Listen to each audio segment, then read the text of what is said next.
Facing challenges and overcoming setbacks is part of doing business.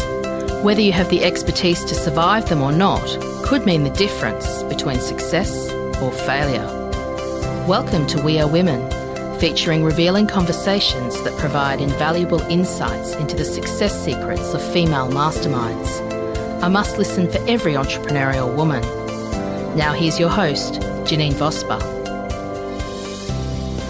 Hi, Janine Vosper here, and welcome to this episode of the We Are Women podcast. Today I have got Frances Scadden with me. Now, Frances is a midlife empowerment coach who helps women who are feeling lost and unfulfilled to living boldly. I love that word, Frances. It's just, and purposely. I think that happens a little bit when people lose their purpose, and we're going to talk about that. So purposely in their careers and relationships and health. After a successful corporate career in learning and development and change management, she now uses her extensive expertise to guide women to breaking free of the societal shoulds. It's probably the nastiest word in the English language. Rediscovering their true identity and cultivating unshakable self-confidence, proving that midlife is the perfect time to redefine what's possible. Welcome, Frances. I love that intro. It definitely connects with everything that I do.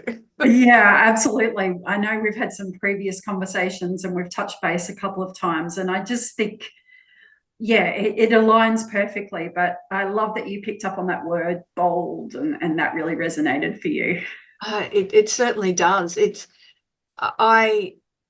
we just chatted just before we came on. I just had a week down the beach, and when this goes live, I'll actually be traveling around Australia for a few weeks down into New South Wales and doing a whole lot of festivals and things.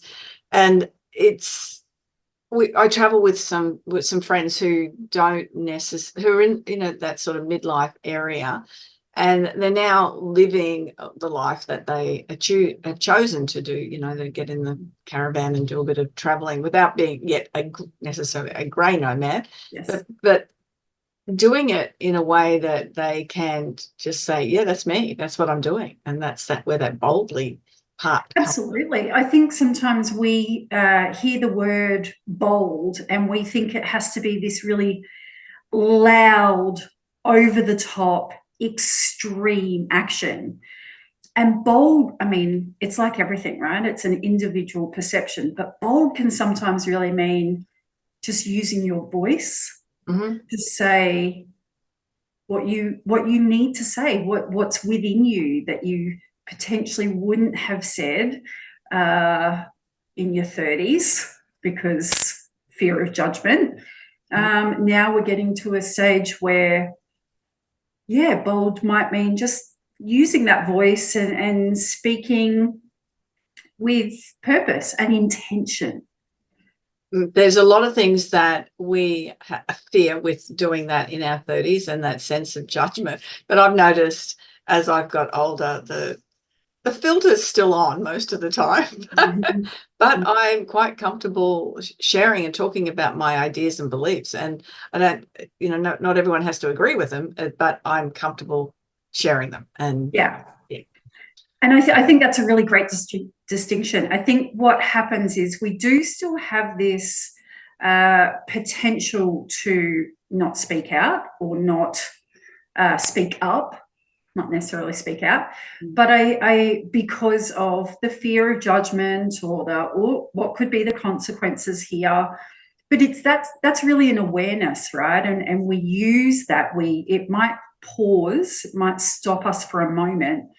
And then we can make a decision, is it still right for me? And am I okay knowing that there might be a consequence or there might be a little bit of judgment? And am I okay with that? And when we stop and think about it, it's probably I really am. This is important to say. And so then we say it. But I feel like the difference. When I was in my 30s, it was more just shh, shh, shh, don't say it, don't see it, whereas now it's, will I or won't I? Yeah, I will. And I think that's the difference.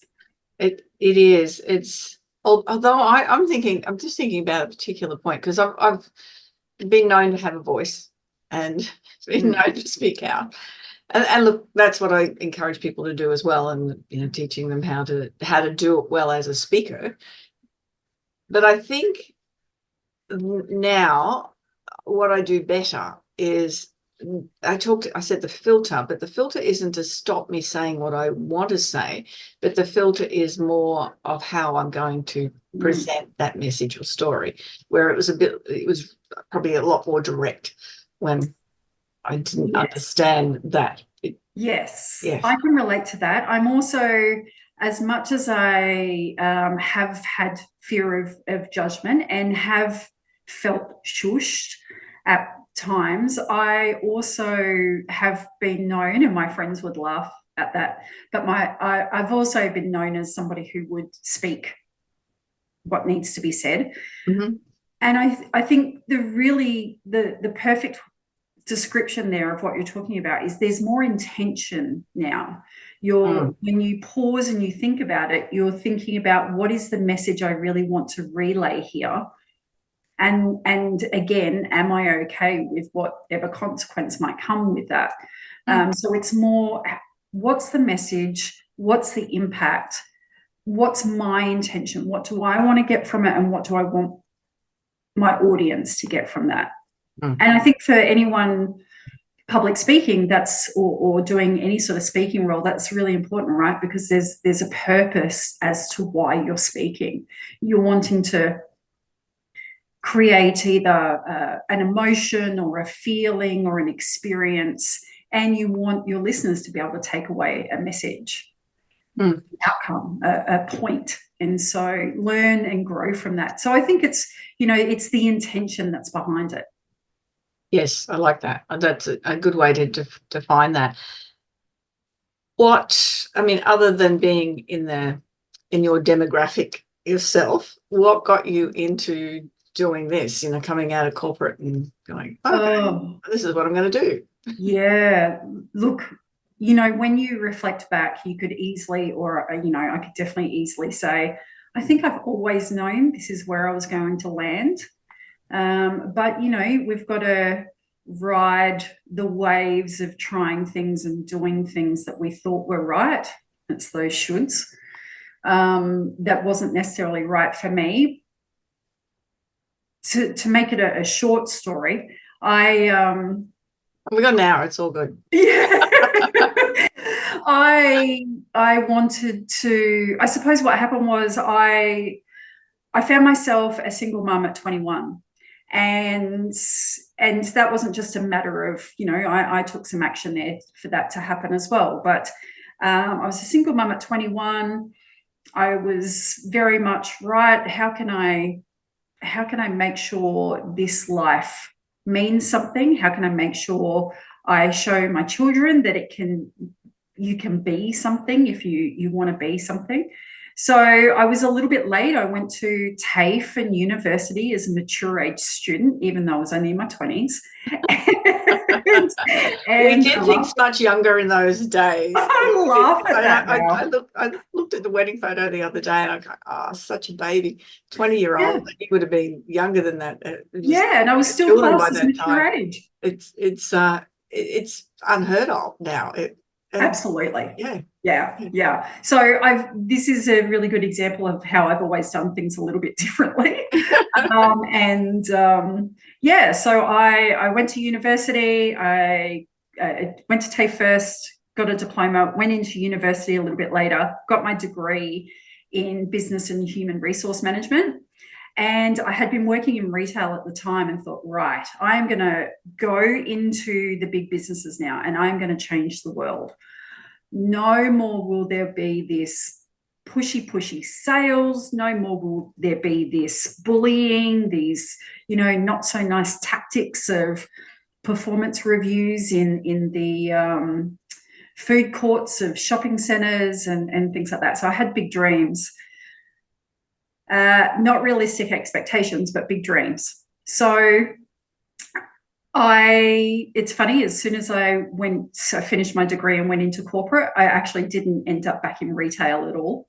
But I did end up in industrial relations and finance industries and those sorts of things. And along the way, I would love the work that I was doing and really believed I had an impact. And yet then corporate politics and the restrictions that come in play, because policies and procedures and levels of management and all of those things, and I always felt like I was being shushed and held back, and it just really went against my values. I didn't realize that for a very long time, though. I kept thinking there was something wrong with me, so I would go and find another role until my 40s, when I realized, yes, I've got a part to play in this, but I'm not actually broken. There's nothing wrong with me. I'm just not doing what I was meant to be doing. So I took a bit of time to work out what that actually was and what parts of my corporate jobs I really did enjoy and was good at. And then COVID came along and it gave me some time to reflect when we were shut down and locked down and working from home. And that was when I knew that it was time to start the coaching business that I had always thought of. I was coaching in corporate anyway.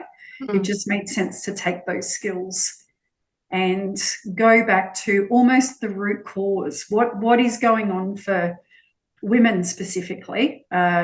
Stick with the demographic that I have a better understanding of, and what's going on for them in the workplace, but what's going on outside that's impacting at the workplace, and those sorts of things. So that's how I got into coaching. Excellent. And I find that most of the coaches that I speak to have had the lived experience and then realize that they're not alone in that, acquire the skills, and then go and help more people, as many people as they can. Well, it's that understanding, isn't it? It's that empathy, level of understanding, having been through it. And then what people like myself tend to do is we test and learn on ourselves. We practice on ourselves. We try this. Did it work? Didn't it work? What could have been done better? Oh, I've learnt that along the way, and I've read some books and I've spoken with some great coaches for myself. How can I use all of that and the knowledge and skills and experience I already have? And I know whenever I've hired a coach, I really want them to know what I'm going through. I just need them to be a little bit further along in that journey to help then guide me along. And so that's what I do for people. Absolutely. What I've found, because I've been doing this for quite a few years now, and what I found is when I get a coach, it's the what I need to progress at that time, and then I get a coach with more skills, and you end up paying more for them, but that's what happens to get to the level that you want to get to, and have the success, absolutely, in business and life that you want. And we do that in all areas of our life. So when we hire a PT, initially it might be a PT to get us moving because we've never moved in that sort of way. So to make sure our form is correct, to make sure we're not going to injure ourselves, to teach us the basics. As we progress and our bodies progress, then we hire more of a coach who can then make sure our lives and our movement can work together. And it's the same with career coaches, and it's the same with leaders in the corporate space. You really are always looking for someone who can take you to the next step once you've reached that outcome. Yeah, definitely.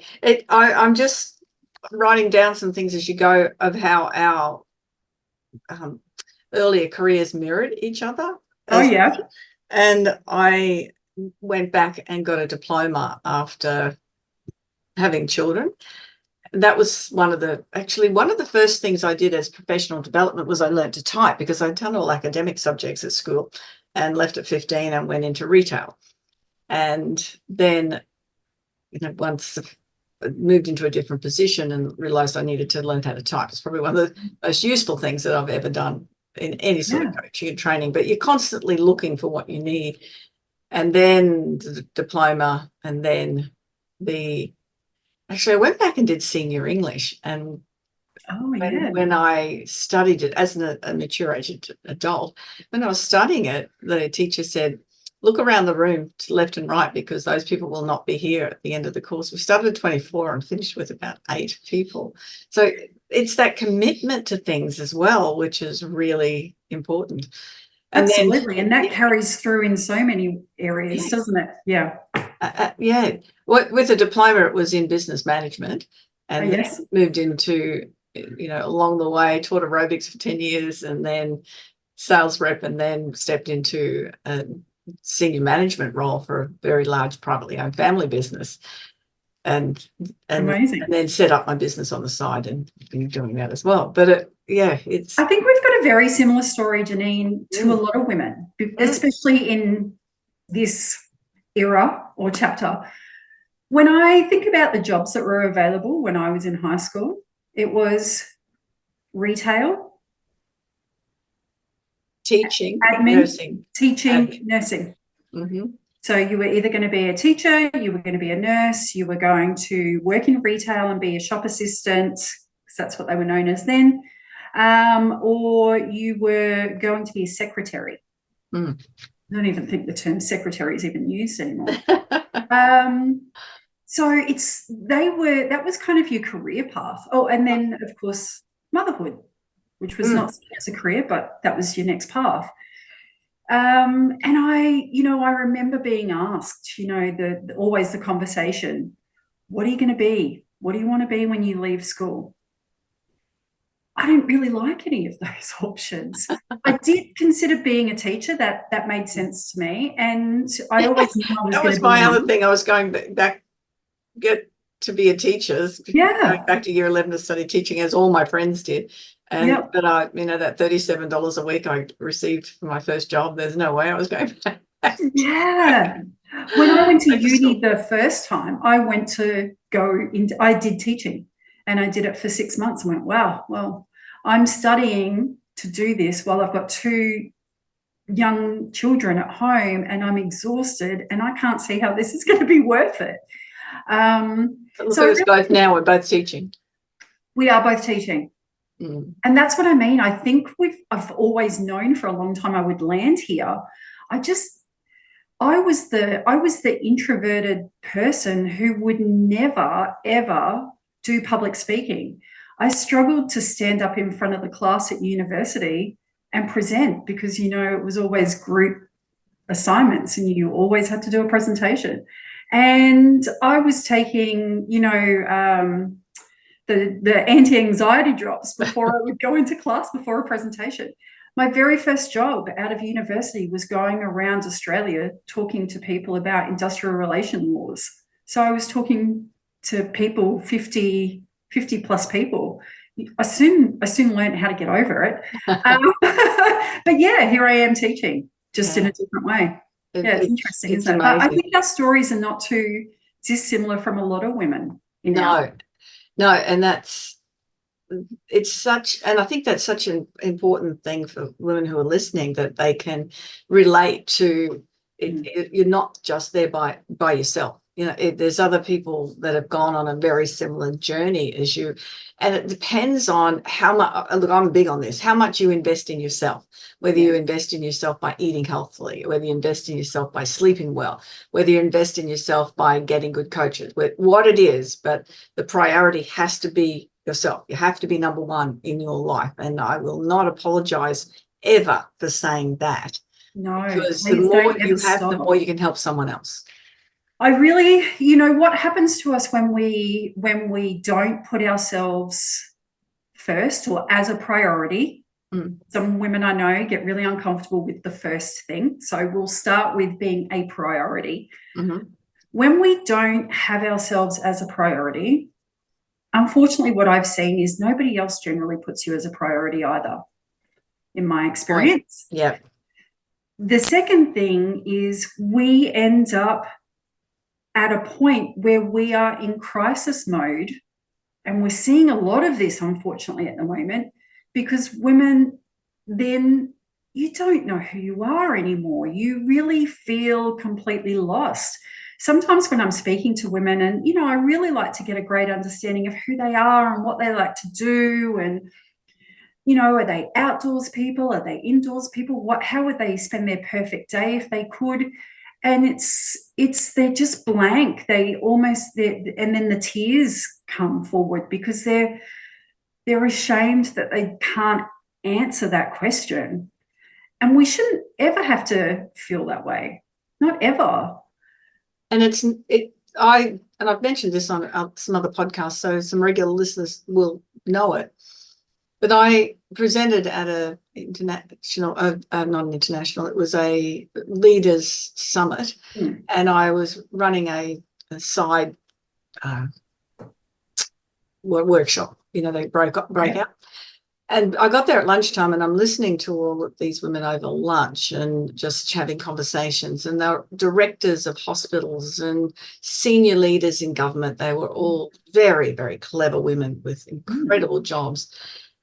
And when I was listening to them, it changed then how I delivered the workshop, because one of the first questions I asked is what do you do for yourself? And it was crickets. There was only one person in the group of 20 who was able to answer that. Yeah. And it was just so... It's heartbreaking. It is heartbreaking. I was going to say sad. It's definitely heartbreaking. It's heartbreaking. We're raising humans. We're mentoring as parents, as aunties, as, just women in the world. We're mentoring future generations. We're smart enough that we can run our own companies, build our own companies. We can run other people's companies. We can run households. We can do all of these amazing things. But we can't, or we believe we can't, put ourselves top of the list and do things for ourselves. Now, we have an endless amount of opportunities in the world that we live in right now to do something for ourselves. So if it's not get yourself a coach, there are podcasts, obviously like this one. There are books, there are blogs, there are so many learning opportunities.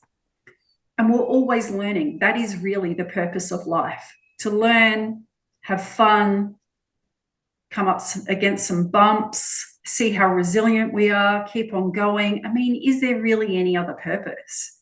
And then, so we've got access to all of these things. We've got the opportunity to just sit in a beautiful guided meditation. You can get those for free. There are apps that specialize in them. We can journal and write.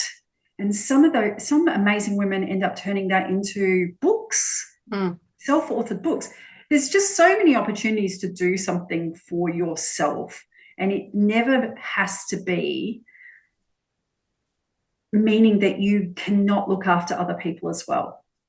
Yeah, but that should word gets in the way, Frances. It's the should word, isn't it? Yeah, the should syndrome. I say people should loathe themselves. I love it when somebody says that. This is actually one of the things that I talk about, the should syndrome. So the endless list of roles and obligations and expectations that society places on women, and that we also place on ourselves, being the perfect caregiver, the perfect partner, the perfect employee, the perfect professional. And these expectations leave us feeling pressured to prioritize everybody else. They drain our energy, and we wonder why we're so exhausted all the time. And they leave us absolutely no time to explore who we are and enjoy the fact that we've got a body that can do things, a beautiful world and environment that we can do things in. And it's taking all of that away. It's taking away joy. Yeah, because if we don't look after other people and put everyone else first, well, then the guilt comes with that. I was reading one of Brené Brown's book, Daring Greatly, the other day, and she was talking about shame. It's about shame and vulnerability, and her comment about women, the way women most shamed, I suppose is the Mhm. best way to term it, that is in either the way they look, Mhm. their appearance, or the way they parent.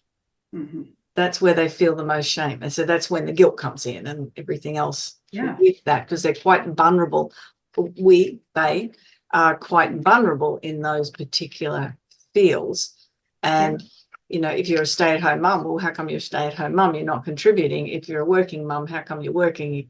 You're not staying home. Whatever it is, there's always going to be someone out there challenging you. And that's when I was reading that particular point, I'm thinking, it's coming in from all angles. So we have to own it ourselves and what we choose to do and eliminate that guilt. And I know you talk about that inner critic, and that's where that guilt comes from, isn't it? Absolutely.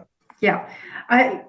There are always going to be people that will judge. There are always, we're dealing with, I was saying this to somebody else the other day, we are dealing with generational beliefs and expectations. Now, we could say, this has come from our mum, or it's come from my mum's mum, and all of that, in some way, there is some truth to that.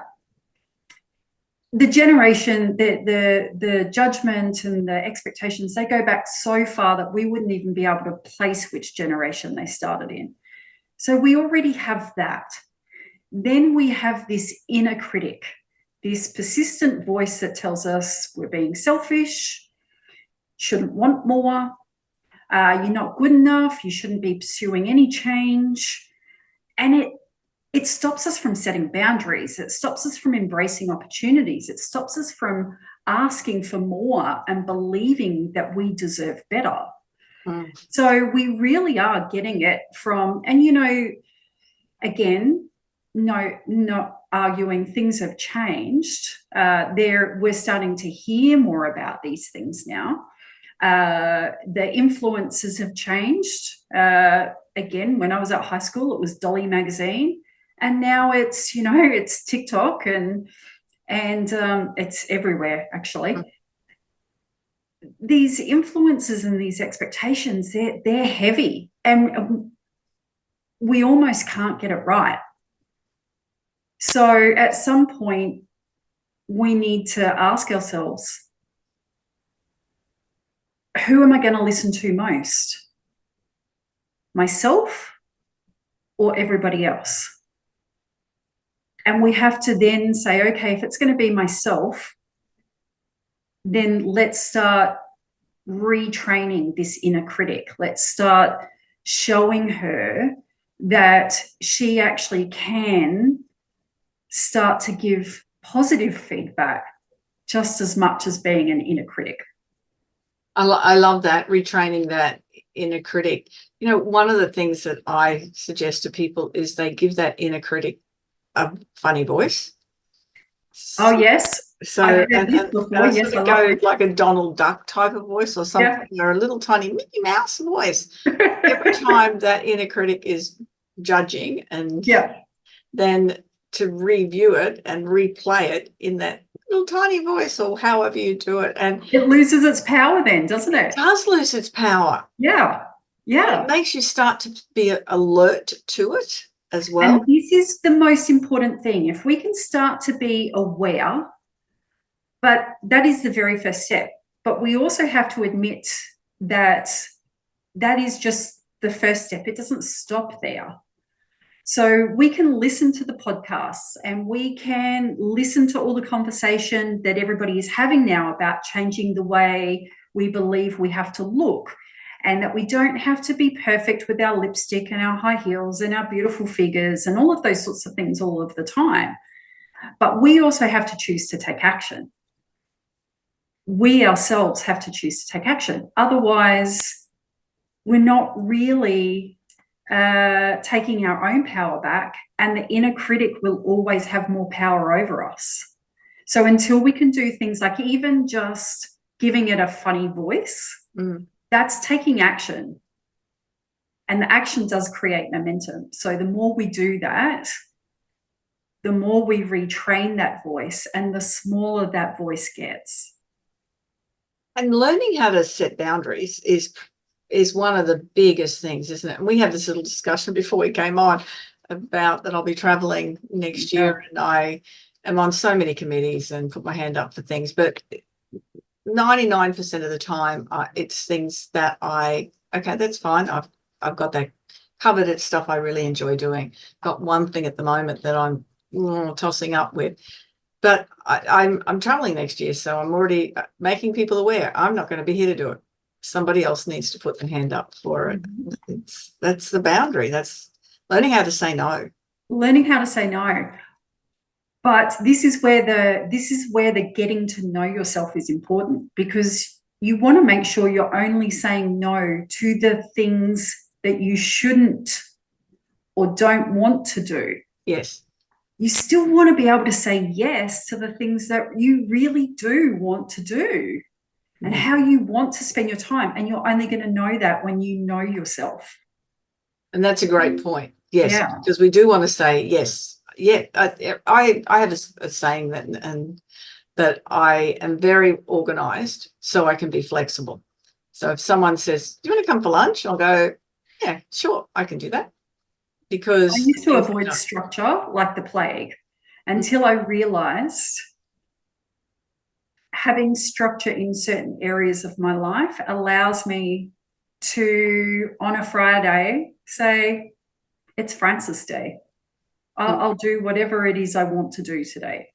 But it's only because I have structure in the rest of my life that I can do that. So it's not about having all or nothing. But again, you need to know what's really important to you to be able to do that. Correct. And just even prioritizing some time. I know when I've worked with some people trying to get their calendars working for them and not working against them, they couldn't take time off. And so just even once a month took a long weekend. That was it. That's all they had to do. It was already in their diary. It was already organized, and they don't work, and they make sure that they find things that they enjoy doing. Yeah, and so going back to boundaries, you sort of, it's interesting. We always think setting boundaries is the hardest. What I have found is sticking to the boundaries is the hardest. Yeah, I can agree with that. Yeah. We can decide once we start to know, what these things that we're going to say yes to are and things we're going to say no. We can then decide what our boundaries are going to be. But of course, boundaries working relies on quite a few things. It relies on us sticking to them. And we also have to remember that usually a boundary means we're saying no to something and probably someone. So it involves other people. And whenever we're involving other people, you're bringing other challenges in, aren't you? So you certainly are. I remember a story. I was running a school fete when my children were younger. And I asked this lady that I'd met through school to help run at one of the stalls. And she said, I truly appreciate that you think that I can do that. It's a real honor to be able to. I'm going to have to say no at this time because I'm heavily committed. But thank you so much for honoring me with that question. I walked away and gone, she said no. It was beautifully done. Did it in the most respectful way to herself and to you. Absolutely. It was just, oh, wow, okay, that's how you do it. It's absolutely possible. And, the thing I see with us women is that it's like we've got, and I'll put my hand up for this as well, something to prove. I can do everything. I can take over and I'm not going to ask for help. I'm way better at that now, and I don't have to have my house spotless and things that other people that I know do, like fold their husband's pajamas. The things that I just go, you got to be kidding. But that's their choice. Again, that's their choice to do that. It's not mine. It's that I have to be capable of doing everything. It's such a female thing, isn't it? I think. Well, it's interesting. I think I have sons, and that's the same thing on that side. Yeah, I was just thinking about my husband as well, and I actually think both genders really struggle with it, or both sides, really struggle with this. And I don't know if this is a gender issue or, again, it's a societal issue. It's somewhere along the lines there's been this training, this belief, these stories that we must be strong all of the time. And that is why even now, when, again, I ask women about how they feel about something, they ignore the feel and they tell me what they do. I'm not asking what you do. I'm asking how you feel. You're too scared to kind of have a look at that. And this whole, must do everything on their own, I call that the lone warrior trap, because what happens is, when new mums have babies, they fall straight into this. I must be able to do everything on my own. I want to avoid burdening others with their struggles because everybody else is busy as well. Everybody else has their own problems. And so I mustn't ask anybody else, and I must look like I've got it all together. Yes. What was that different with our era? I don't know. I had a mother and a mother-in-law around, and yeah, I'm not sure. I've got a mother who is very independent and always taught me things like, come on, buck up, think positively, let's move on from that, and can't change that now, and must look like, and again, she was always very well put together, which I think was a lot from her era as well. If we look like we're well put together, everybody will believe we're well put together and we're in control and everything is perfect.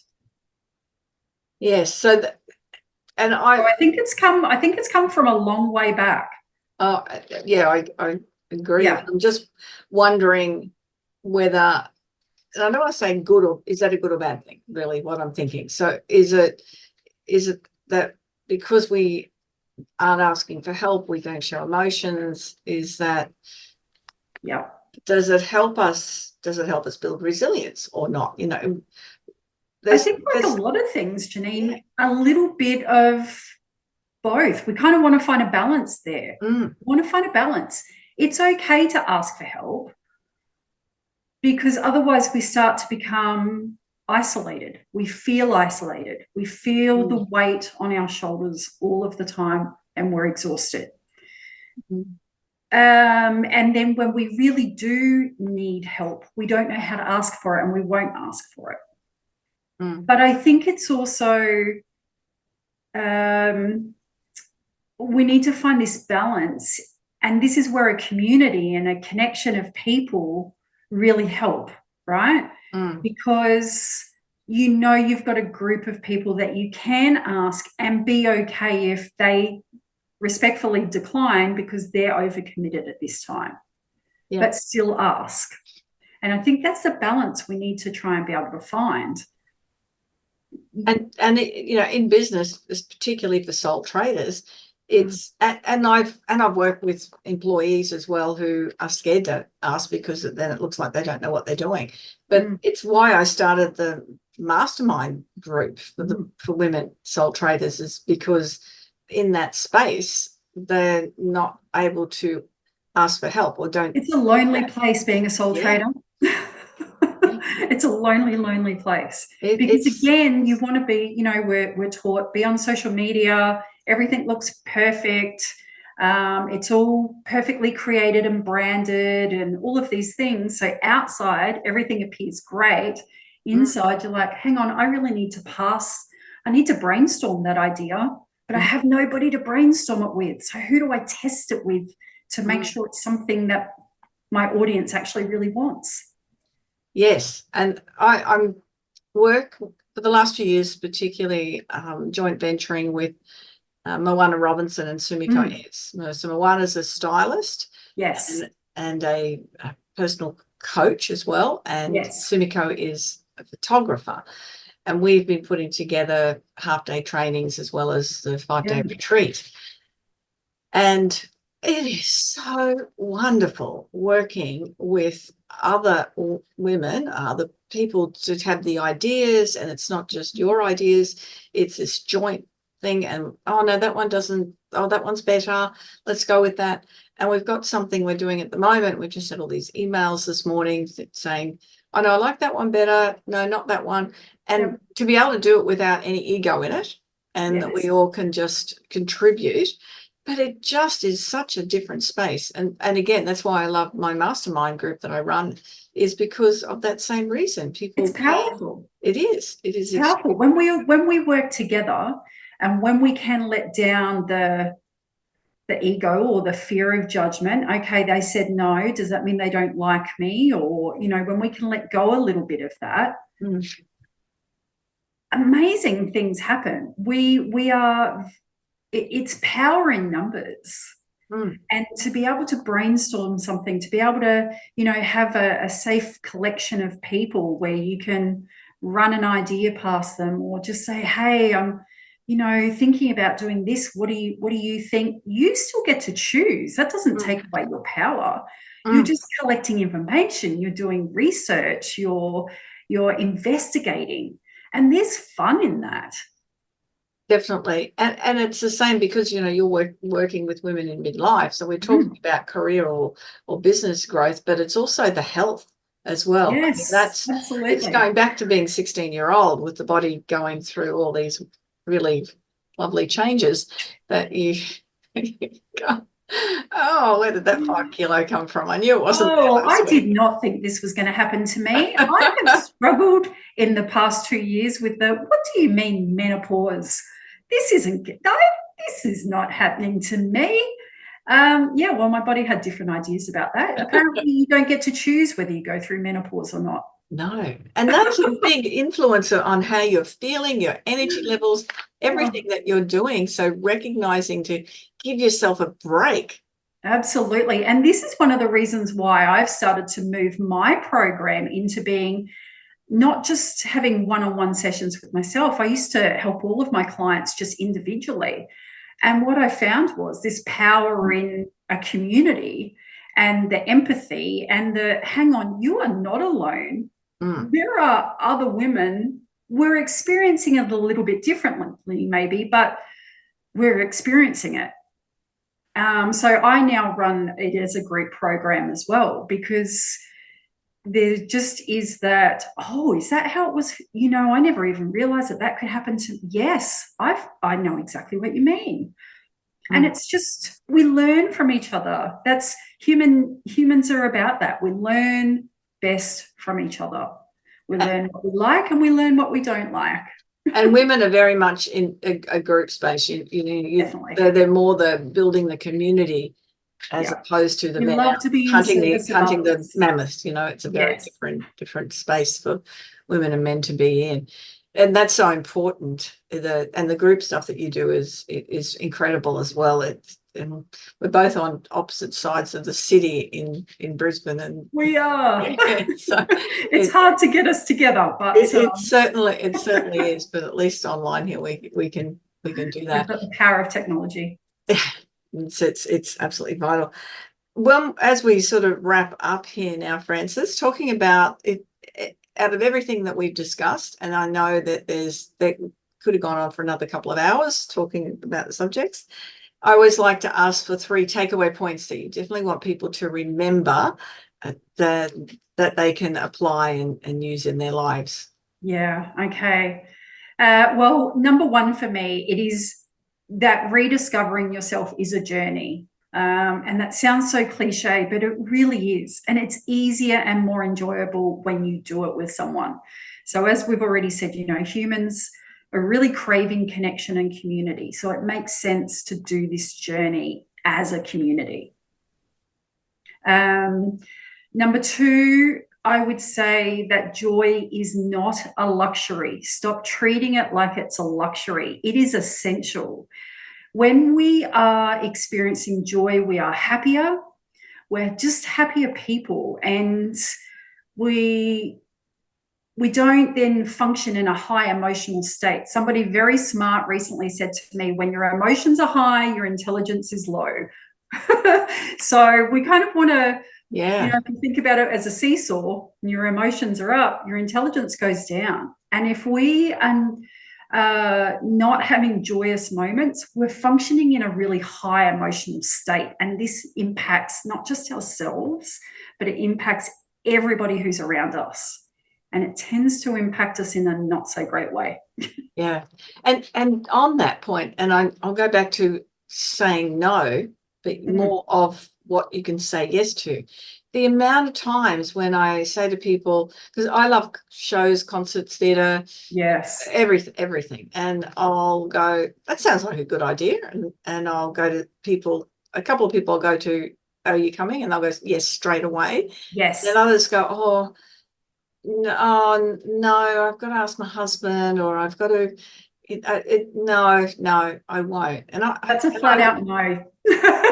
Yeah, it feels like, and I just want to metaphorically slap them, just to go, put yourself first. Just make a commitment and believe you have the capacity to answer for yourself, to do something for yourself. Absolutely. There are a few things going on for that person when they do that.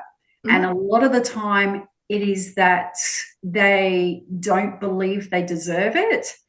And they're what I call in the comfort zone keeper spot. So it's the fear of stepping into something unknown. They're scared about what might actually happen, and they'd rather stay home and use the excuse of asking their husband.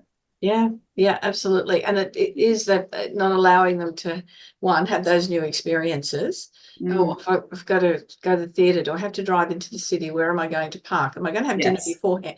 All of that. Will I wear the right things? Will I say the right things? What happens if I like it? Yes. For some people, that's even a fear. What if I like it and I want to do more of it?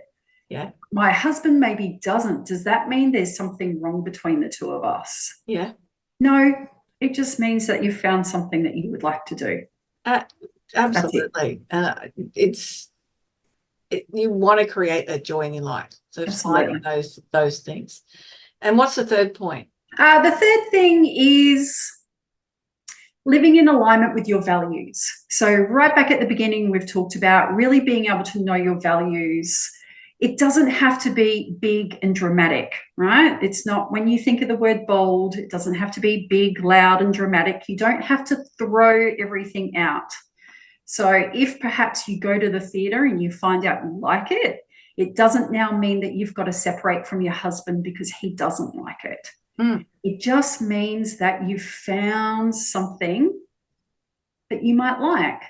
And now it's about some little tweaks that can bring you closer to that life that you're more aligned to. So going to the theatre maybe once or twice a year. Doing something that you do like with your husband that he also likes. It's just about being aligned. And if it's even in business or in a career, you need to know your values so that part of your life is aligned as well. You want every part of your life to have some sort of alignment, which then rolls into the joy.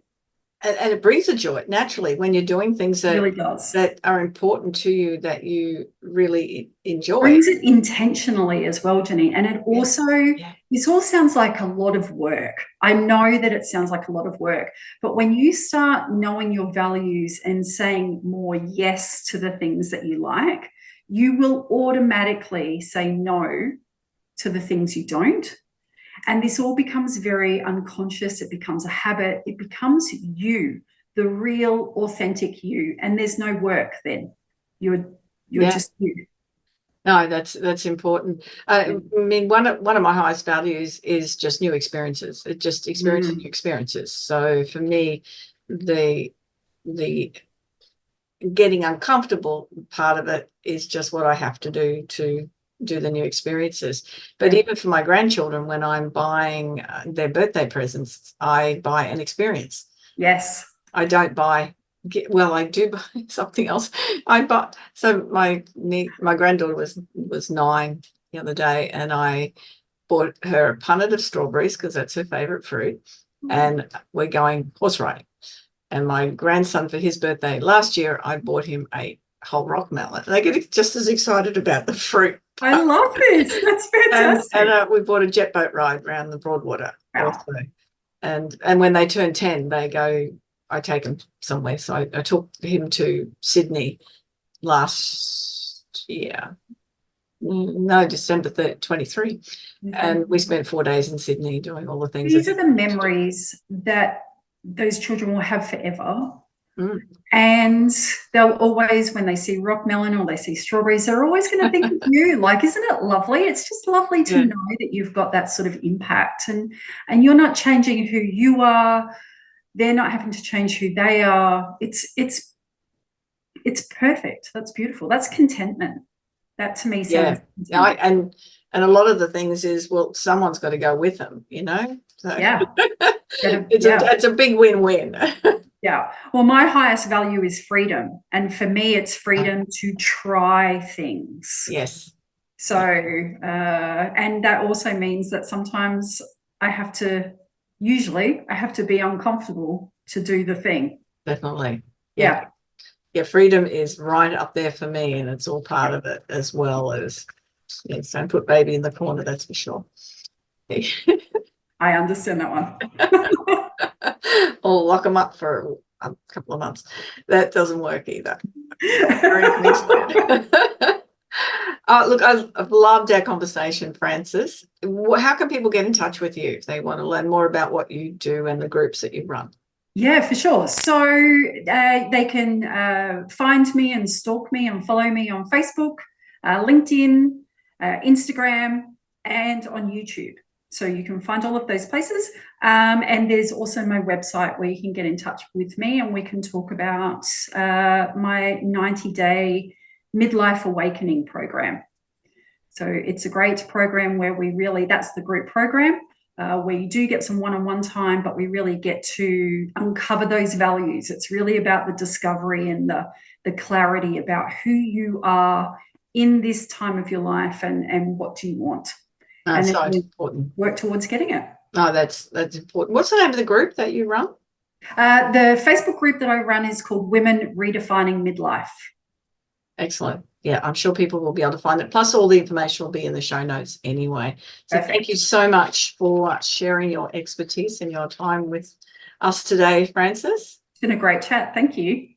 Most welcome. Loved it. And that's another episode of the We Are Women podcast. Remember to visit JanineVosper.com, book in a strategy call, and we can have a chat. And as I say every time, if I know that I'm not the best person for you, I have got hundreds of amazing women that I can recommend that might be able to help you achieve the goals and the successes that you want in your life and in your business. Have a fantastic day, week, month. We will be back in 3 weeks again, and enjoy and find joy in life. Bye-bye for now. So, do you feel stuck in a rut in business?